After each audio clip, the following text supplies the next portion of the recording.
Hello and good evening, everybody, and welcome to my first in a series of weekly webinars, which I've insightfully titled Insights to Happiness, which will be taking an hour to where my happiness comes from and how most of my life I was looking for it in certain places, thinking that my happiness was residing there and the spaces it led me into. And even after I got this understanding, how I still could look in directions that weren't facing my happiness, but still expecting to find happiness.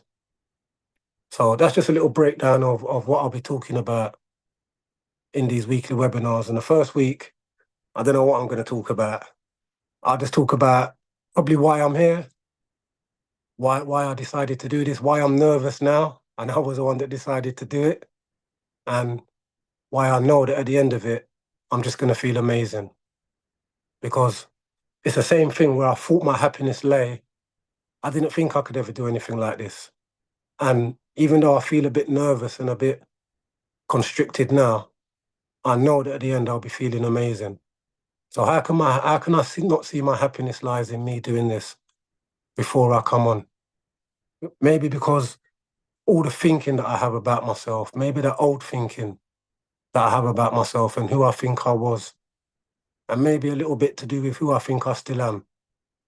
Maybe that shows up for me, maybe a bit more prevalent than it should.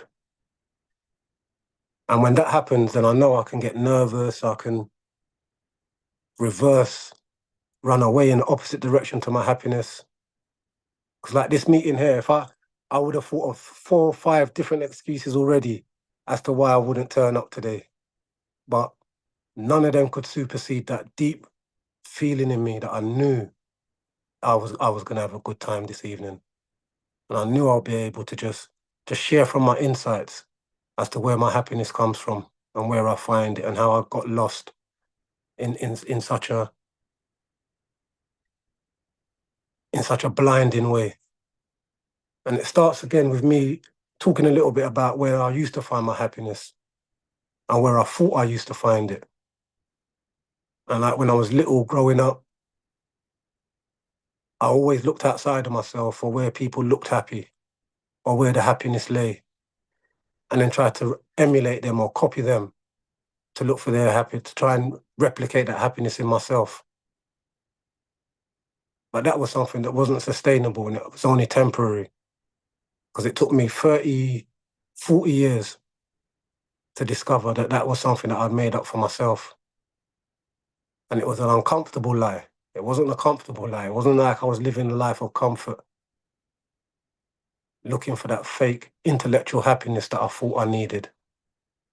And like I said, when I was little, we can take it back to something like when I would go out clubbing or when I would go out partying. It's I come from a space where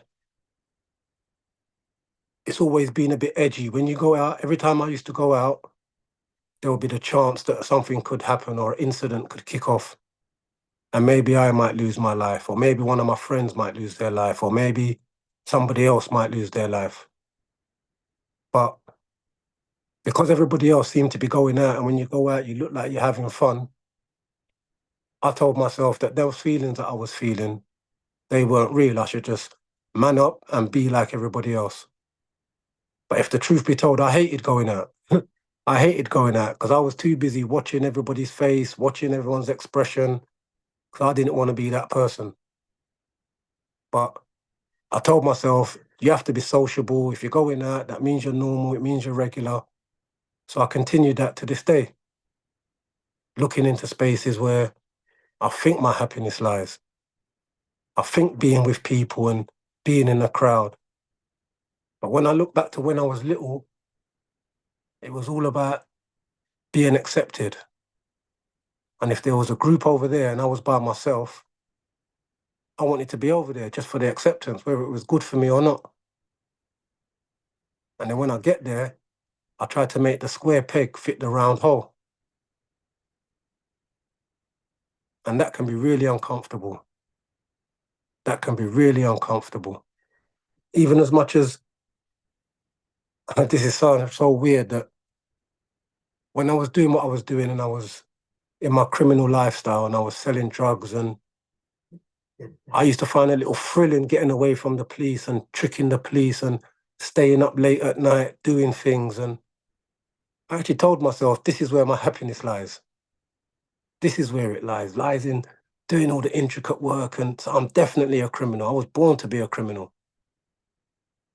But then when you fast forward 20, 30 years, not even 20, 30 years, fast forward 7 years, and I'm doing this and all the build up to what I've been doing now, it's kind of taken me a lot of work, and I've done a little bit of technical bits here and there. And one night I was up till about 4 o'clock in the morning, just doing stuff on the computer.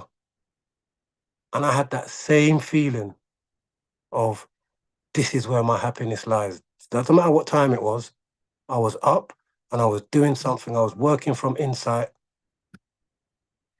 producing this. And because of the feeling of this, that's what held me. And then that's where my happiness lay. Not really in the outcome of what was going to happen, but the foundations of what I was laying. And when I realized that looking outside all my life for that happiness, for that feeling, it only showed up for me in the familiar places where I thought I could find it. And my first insight showed me I could find it while I was in prison. My first insight showed me it was available to me all the time, no exception. But where do I define, or how do we define what makes us happy? And why do we go looking for it outside of ourselves?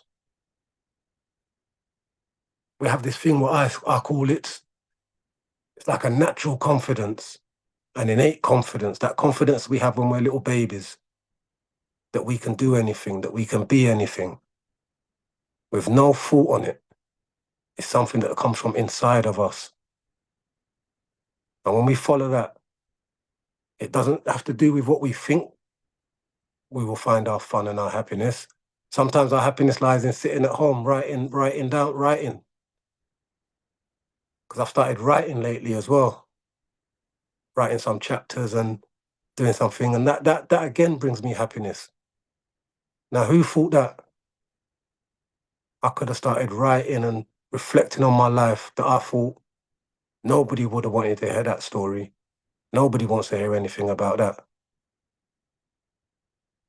But when I tell my story and it comes from that space, I feel that freedom, I feel that happiness that I no longer have to look outside of myself for, because it is in me. 100% it resides in me. And even some things have gone on recently where I've had to doubt myself. I've had to doubt, where do I really look to find my happiness? And I had an insight the other day what sort of showed me that, and it tied everything what I've been saying into, when I think I know where my happiness comes from and I go in that direction, and if I tell myself my happiness lies in that direction, like I said, I'm going to try to force it through. I'm going to try to make it happen. But when I see what's not good for me, when I see situations where I don't find my happiness, but yet I've been there all my life, that is when I stop going there. And when I see where my happiness doesn't lie, it opens up all these possibilities for where I could potentially find it. And it all starts from within me. And it's like I said about when I used to go out clubbing. I thought, if I'm socializing and with people, I've got to be happy. That means I'm winning. But if I'm going out in environments where I don't feel safe, then my happiness is not going to lie there. It's going to lie in what innately makes me feel good, not what makes anybody else feel good, which is what I used to do all my life, just follow people. And the following, I've sort of stopped doing that. I've followed myself. And I've worked, on my journey, I've worked with so many different people. And I've been in meetings and groups where you got people and they're talking about their lack of happiness and how they've been searching for it all their life. Because when we think our happiness comes from somewhere, everything that's not on that table is an impossibility. Who knew I could go and talk on stage at an event and feel so free and feel so happy? Feel a little bit nervous, but those nerves are part and parcel of it. It's just a matter of how much I feed into it and how much I allow it to overcome me. And when we talk about happiness, we don't talk about that happiness that when I'm eating when I'm eating an ice cream and I feel happy and content. I'm talking about that happiness where we can just be anywhere with anybody and just be in a neutral space. Because that's where my happiness lies, in that neutral space. When I'm in that neutral space, anything is possible. I don't feel so contracted. I feel that expanse, what we're connected to, what we're all connected to. And it comes from that neutral space, like I say. When I had my first insight, it filled me with such a feeling of joy and love and peace and, I say, excitement, because of what I felt was now possible. But without what was being possible, I was just feeling neutral. And we live in a neutral world. Yeah, but when we put our thinking on it, that's when we corrupt it. That's when we taint it and can change it and can mold it into looking like something completely different. And I'm talking about where I could do one thing one day and it's the most dreaded experience of my life.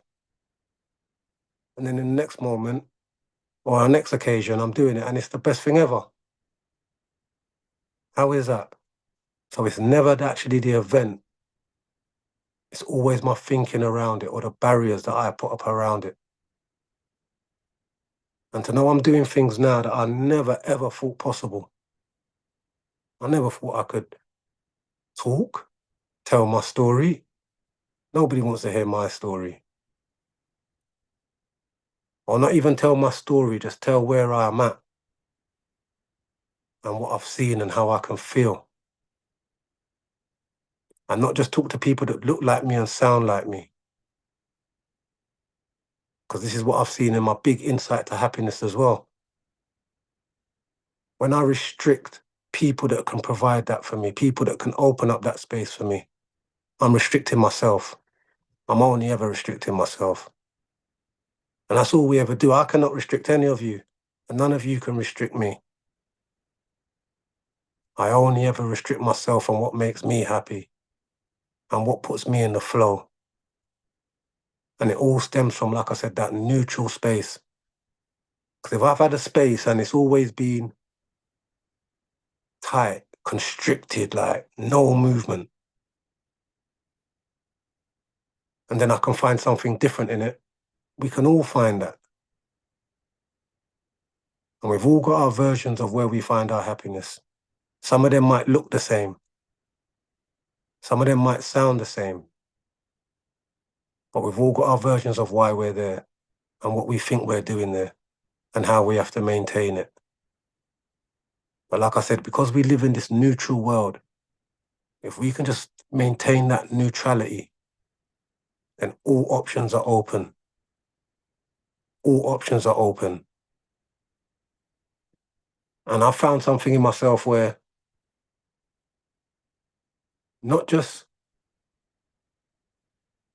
being able to see my faults, but recognizing those ones that really are helpful to me and really feed into my well-being.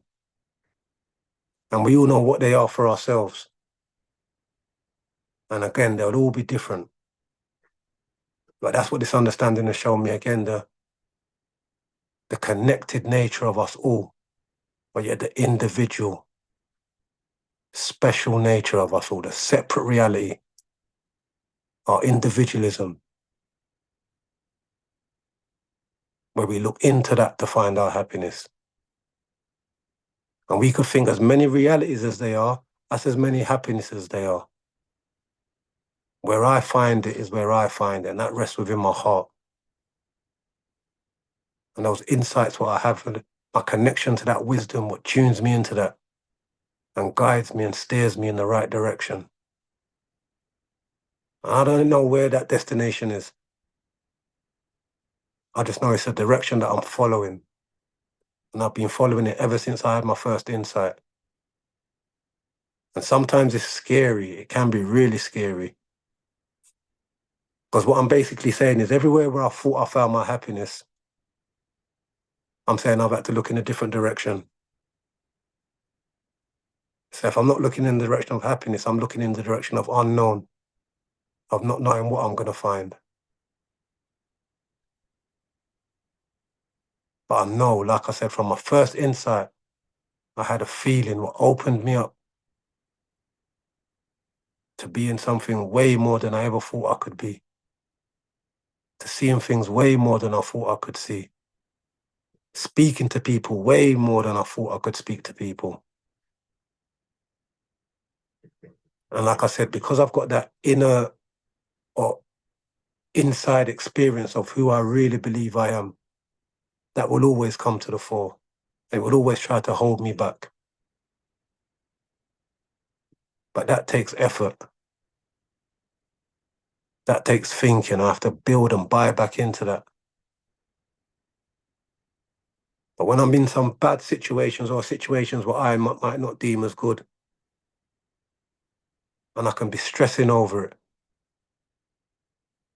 and then in an instant, I just have a thought that I'm okay now. And if I'm okay now, then something's going to come for me. Everything that's involved in that situation can just give me a bit of space, and I can feel something better than I was feeling a minute ago. I feel connected. I feel alive. I feel ready for answers. And I haven't even got no answers yet, but I just feel ready. It's like a situation I was in where all my options were over. I didn't have no options. And the only thing left for me to do was to run outside and just scream my head off because everything else had gone. And that made sense to me. Throw my toys out the pram. Press the fuck it button. Yeah, all those options, what I usually do. But something said, no. You feel nervous, you feel frightened, so you feel like you want to react. What happens if you just settle into this space and see what happens? And every single time I've been in a situation like that, I found an answer. And this thing is so profound that I haven't gone out and looked for the answer. The answers fell right into my lap. So I have to think, is this even connected? Is this the same thing? Because sometimes when I settle into myself, I'm settled into the universe. I'm settled into that flow. And it's a flow that we're all a part of. We're all a part of that same flow. And the only thing that ever keeps us out of it is our thinking as to what things should look like or how things should be. And like I said, when I got this understanding, and I don't think I've lost it, I sort of like intellectualize a lot of things. And I think I still sort of do that. But what helps me is I notice that I'm doing it. And I notice that it's not helpful to me.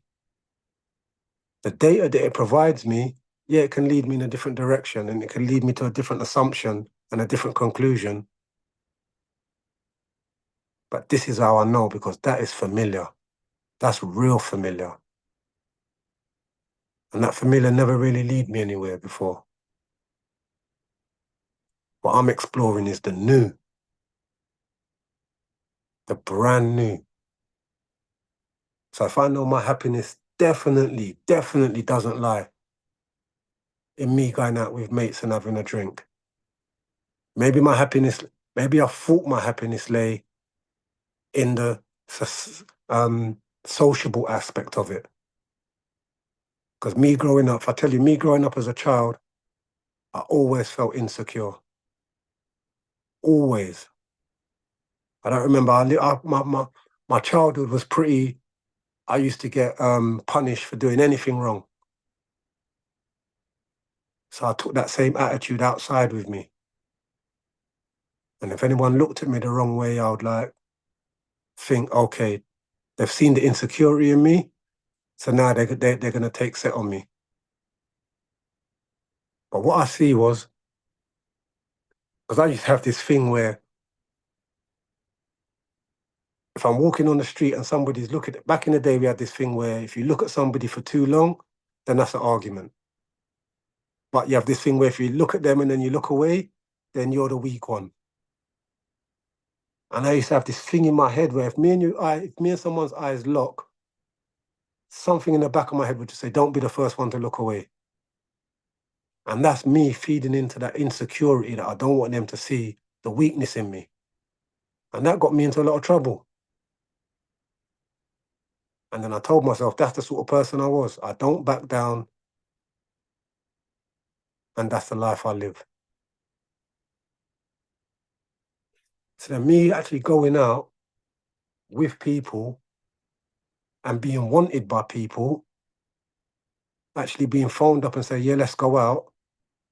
That was where my happiness lay, in being accepted. Where we were going was beside the point. Sometimes I sit in my house and I feel the world is outside calling me. Like there's somewhere I need to be, like my happiness is out there calling me. But it's not. It never has, and it never will. But I think it's more important when I notice where it doesn't lie, as opposed to where I think it lies. And this thing is like a movable point. Like I said, I think I could find my happiness one place today, I'll find it another place tomorrow. Is the feeling the same? Yeah, the feeling's the same. We sort of pick and choose where we place that happiness, what we have inside of us. And we build up a construct as to that is where it belongs. So if I'm not getting that, I'm not going to be happy. And we attach these things to it. Actions, items, people. And all we're doing is sharing our happiness. Can't give it away. It's just like that thing what I say about love. You can't give away love. I cannot give you my love and you break it and you take all of it. Because it's mine. I can share it with you and you can feel it through your love. But I'm not going to get too precious with it because it's abundant and it's for us all. And it's that same space. If you know that that love that's in you, you can find that at any moment for anything. It's just how movable our happiness is, that we can find that in anything. I remember I was watching one show, not even watching a show. I was in front of the TV and I had a little insight into how I've got these preconceived ideas about what's good and what's bad and what I like and what I don't like. And there's a show on TV called Mrs. Brown's Boys.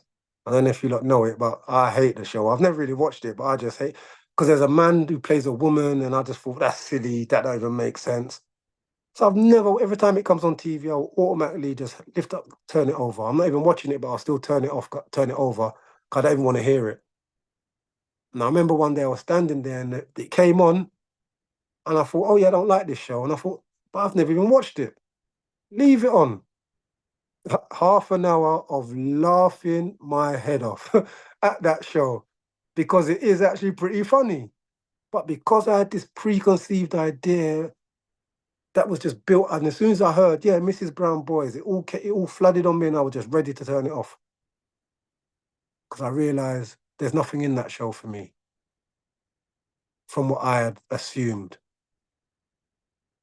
But when I got out of my own way and I listened to the show, it was actually pretty funny. But what is going on there?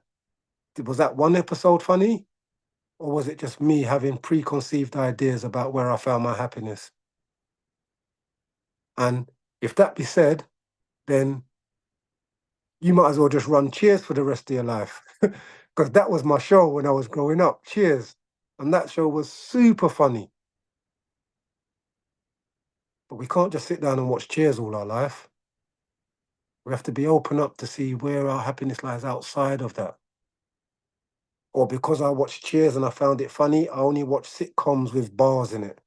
I only watch sitcoms with a main character called Sam in it. What's going on there? No, we're expansive and we're open to see it everywhere. Everywhere. And I see, like, I was in prison and I got this understanding. And if for me to put some context on it, prison is or was the most worst place I'd ever been. And I know that when I went there, I know in myself I would shut down. I would get less sociable. I would feel like I'm more depressed. I'll be more prevalent to get into anxious situations. Like before, if I'm in a room with three people that I don't know, I'm getting anxious. In prison, I'm in a room with one person I don't know, I'm anxious. And that's basically 24/7 because you're banged up with somebody. So, yeah, my life was just anxious until the day I left, depressed until the day I left. And I actually told myself, this ain't really me. This is just like a dumbed down version of me because of the environment I'm in. And I never made, not once did I make an attempt to try to face up to that. Not once did I make an attempt to say, well, it doesn't have to be like that. I just accepted my happiness didn't lie anywhere in that place.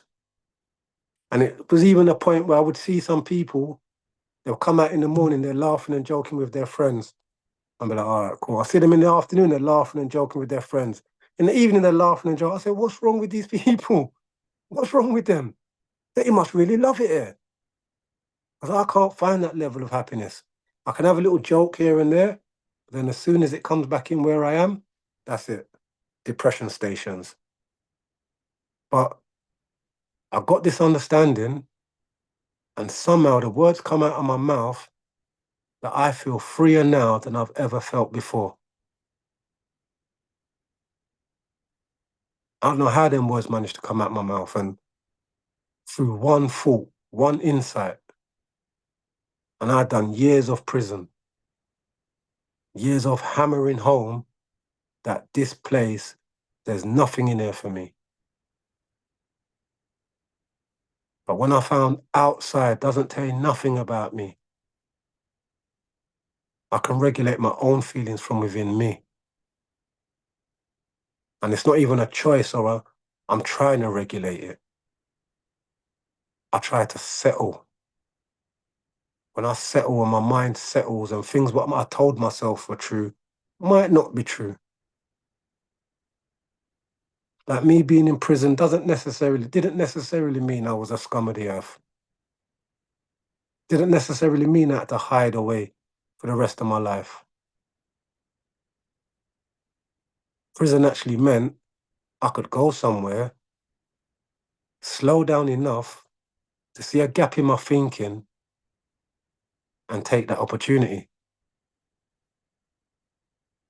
And if that's the case, then what led me to prison that time is probably one of the best things that's ever happened to me. But believe me, you talk to me 2 minutes after I got arrested and tell me this is going to be the best experience of your life. You're the craziest person on the planet. Even if you tell me what I'm about to do, I'll say that's not happening. That's not me. That is somebody else. But again, when we drop into that space and we fall out of that constructed thinking that we've built up all these years, believe me, anything is possible. I am I am so far out of my remit right now that you have no clue. And I've been like this since I got this understanding. Everything's new to me. The bits that don't seem new to me are the bits what come from the old that I'm still clinging on to of who I think I am. And this is something that I realize we have these little insights what can clear a path for us. But that path is just momentary because the leaves fall and the path gets cluttered again. And then we have to have an insight to see through that again. The path we're walking, or the path I find myself walking, is one of a synced feeling of who I think I am, like soaked into my skin. And I can have an insight to break through that, but those thoughts come back of who I might think I am. And it's a process I go through where I have to notice the ones that serve me. And it's like now I'm more tuned into my wisdom. I know what feelings serve my innate health. I can see where they're coming from. I can understand them. I can feel them. I can even end up down a path what I know I shouldn't be on and have one thought and just that has informed me that I shouldn't be there and be a bit more tuned into my feelings and a bit more in tune to who I really can be. And like I said, when I got this understanding, being so far out of my remit was just not selling drugs, not being a criminal, working 9 to 5. That was a million miles away from anything I accepted I could have done. But every time I settle and I get quiet, I afford myself the opportunity to try and see more, try and clear out that clutter of who I thought I used to be. And it's even showed up for me along the way where, I remember I was talking to some guy once, and he said to me, he asked me the most strangest question. He said, "Oh, Derek, when are you expecting to go back to prison?" And I said, "What?" He said, "When are you expecting to go back to prison?" I'm like, "I'm not."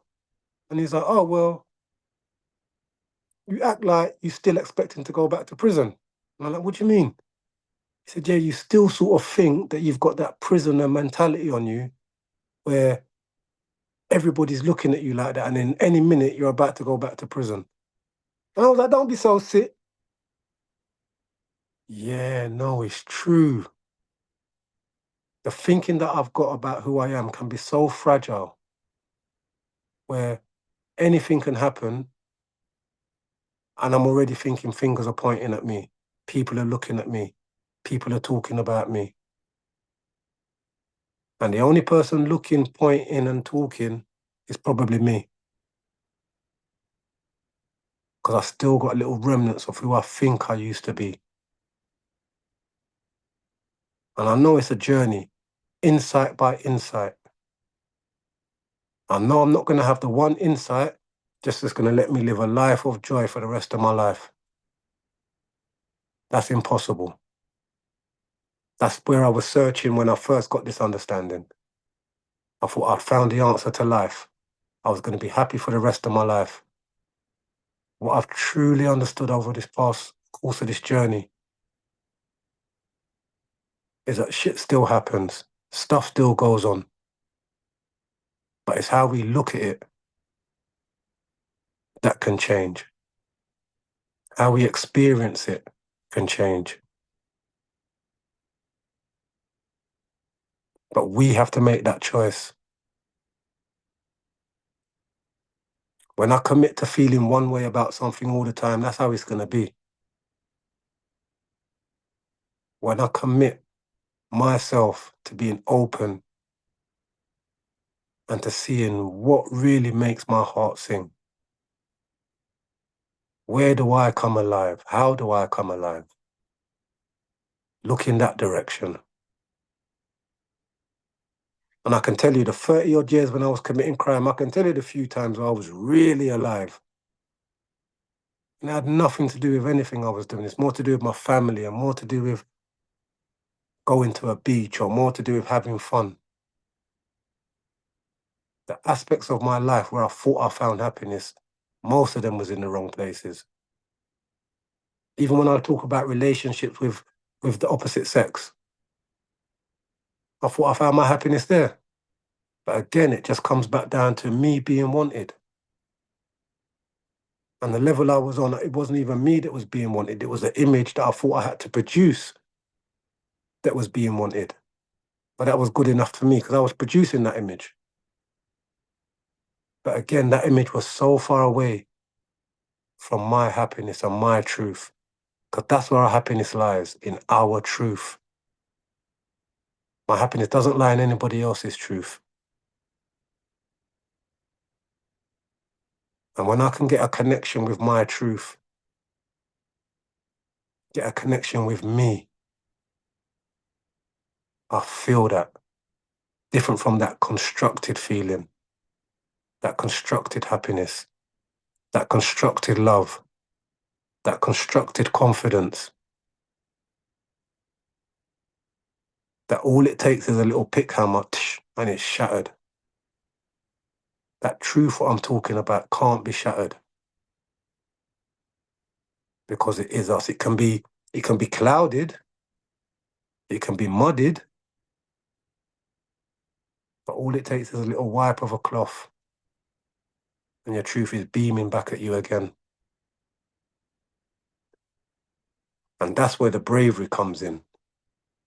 Because we have to look into our real nature of where our truth comes from and how we access it.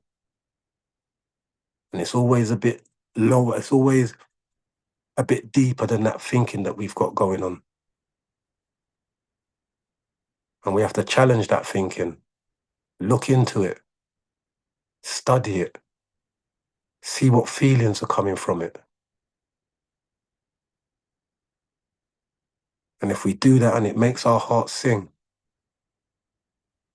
then we're in the right place. If we're doing it and it seems like a lot of hard work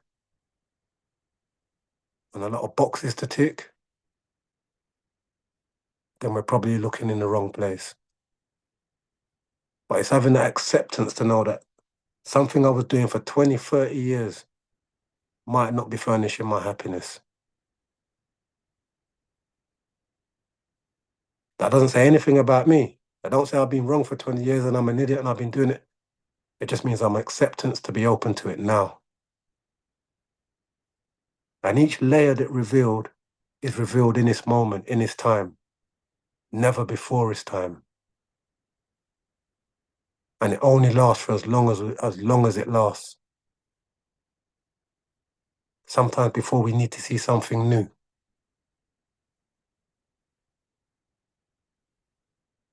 Sometimes before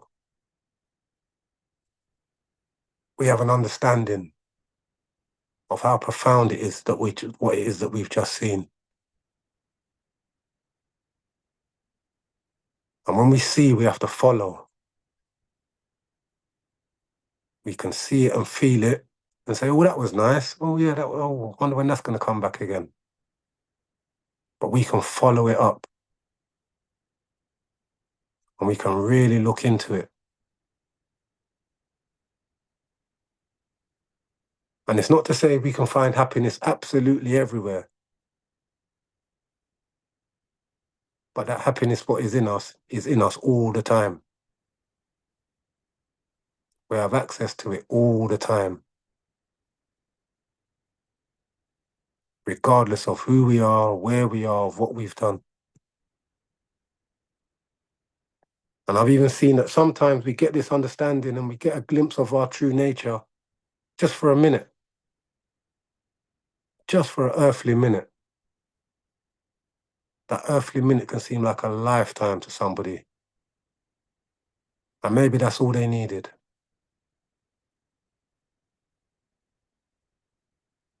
Because who knows in the future when they're going to need to draw for it again. And it's going to come and save their life. or it's going to enhance their life. Because this is something what we saw when we got this understanding in the group that I was in. There was a little thing that we said that once you've seen it, you can't unsee it, and that is so true. But once you've seen it, it's not a prerequisite that we follow it all the time. That is where the moment to moment journey comes in. That is when we're not looking at the destination. We're looking at our foot, putting one foot in front of the other. And that's all we can ever do. Just take care of our left foot while our left foot's up, and then concentrate on our right foot when it's time for the right foot to kick in. Knowing that this understanding is not an understanding that it's the elixir for everything. I see it as the opportunity for elixir for everything. But we have to take it one step at a time, one moment, one insight at a time. I'm talking about those real insights that will fill you with that feeling of knowing, fill you with that feeling of being. And they fill you with that feeling of you can do anything. Afterwards, the intellect kicks in and the mechanics of how do you get there, don't worry about that.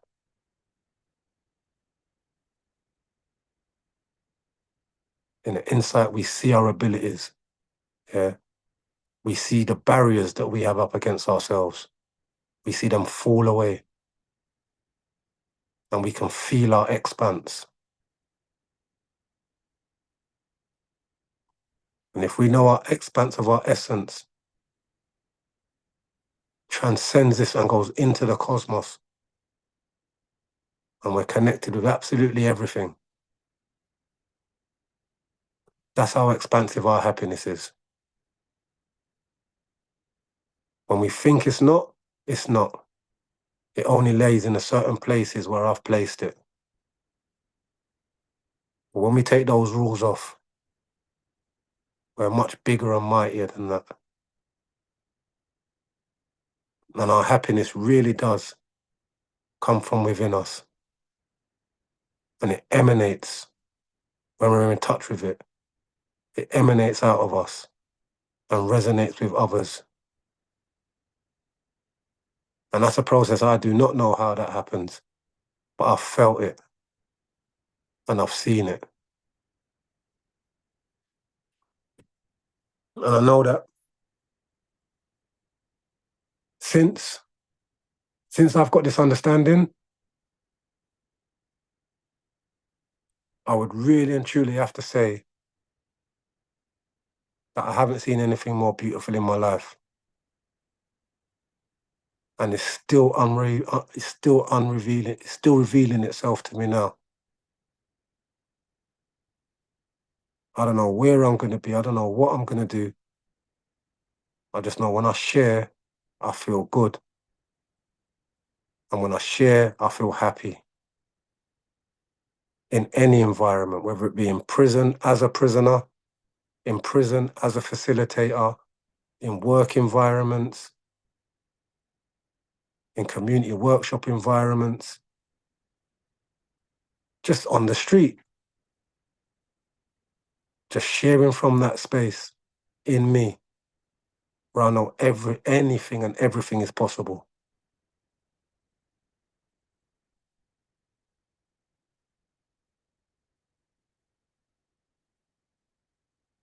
And I don't know if any of that made sense to any of you guys, but that was just a little bit download of where I feel I find my happiness. I know I feel that happiness, what we talk about, is available to us all. When we get out of the intellectual part of it and the essence of happiness, the essence of happiness can't be pinned down. And I can place that essence wherever I want. Do you know, like an essence, you can imagine it as like just a big cloudy mist around you. And that is your happiness. And wherever you go, you carry that with you. Yeah, perfect example is Mama J, who's on this call here now. When she was in prison, that same smile. When she was in prison, walking around, beaming with that smile, having that trust in herself, with her own story going on, but still having that enough of that trust in herself. I could see that essence, and I could walk up to it and just go, Bisto. But when we feel it, that's the connection again. And that is emanating, like I said, from within us. And it's the same. If I see it in somebody else, it sparks something to know there's a recognition of in me. Because we can only see like for like. Like I said before, when you look at a beautiful rose or a beautiful sunset, it's the beauty that's in you that recognizes that. When you feel someone's happy, when you feel their love, when you feel their presence, that's just a reflection of how powerful what you can be feeling as well. And not feel it inside, it emanates from you at all times, if you allow it to. Nice. It says 1750 to 5:52. So I'm going to open it up for some questions if anyone's got any questions or comments before we round off. But yeah, that was me. I'm not so nervous now. I'm much more relaxed. I feel a lot better. But yeah, I just like to know that my happiness, if I thought my happiness was settled in one place, that would probably make it easier, but a lot harder. But I know my happiness is everywhere, which means I can find it everywhere. It's just for me to look. Yeah, so if anyone's got any questions or comments, like Emma said, put your hand up, or you could. Is there anything in the chat, Emma?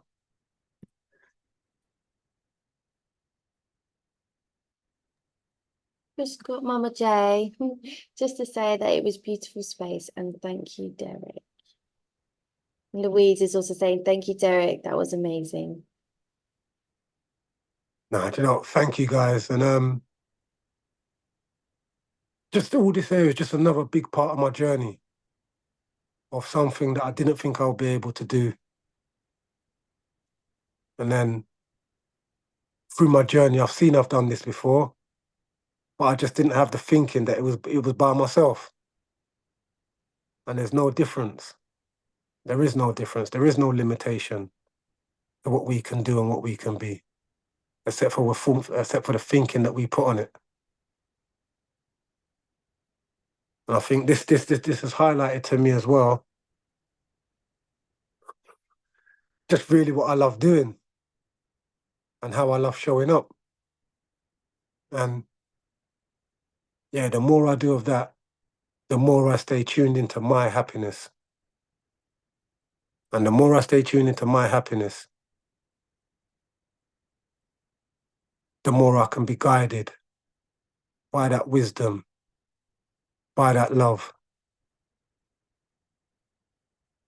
that I've newly become accustomed to. Victoria, you got your hand up?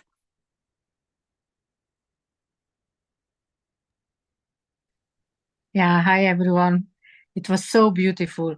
I know I'm a little bit late, but I couldn't find how I raised my hand on my phone. I was searching it for 2 minutes. Yeah, I just wanted to thanks that how you shared, and again I have a little insights or how I see love, and that how love come from me. And it's something new, because in this perspective I never see it before, that it's really from me. Even someone else is expressing love or telling me I love you, it's like my family, that it's not their love what I feel, but how I let that love come through me. And when I don't put too much thinking around or about, or oh yeah you just said or something, then I am allow myself to feel that love. And I never see this before. So really, thank you. It was a little eye-opening that, oh yeah, it's like with everything. If I allow it, like how you mentioned your TV show, it's when you allow it, you can enjoy it, you can like it. So it's thank you. It was really beautiful sharing, as always. No, thank you, Victoria. And even that, what you just said as well, it's exactly the same thing as if I would have been sitting there and because I wasn't really watching the show, if I would have been sitting there and I had nothing else to watch and I was forced to watch the show, I would have had the same thinking and I wouldn't have enjoyed the show.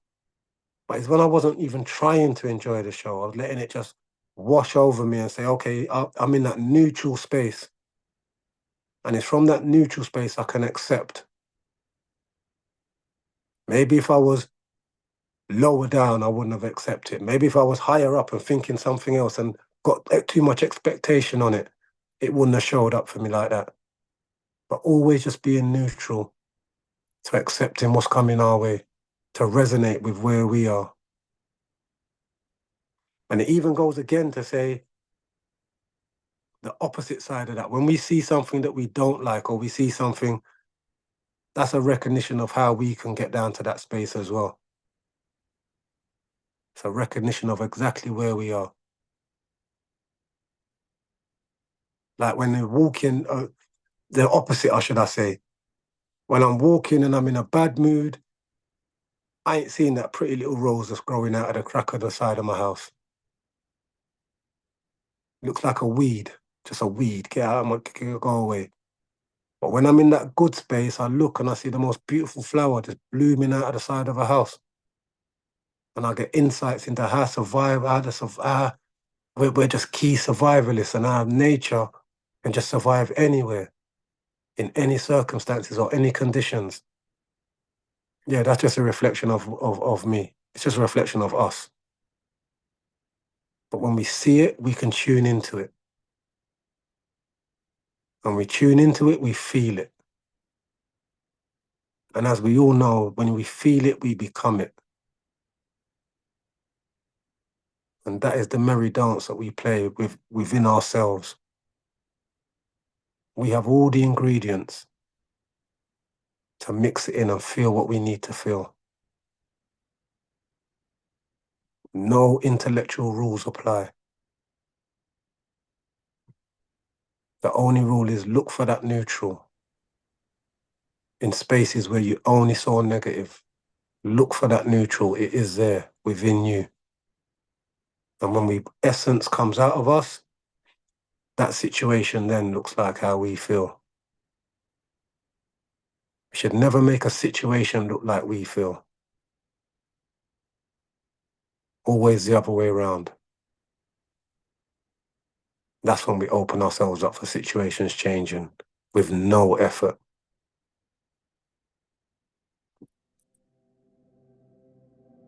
So I'm going to leave it there.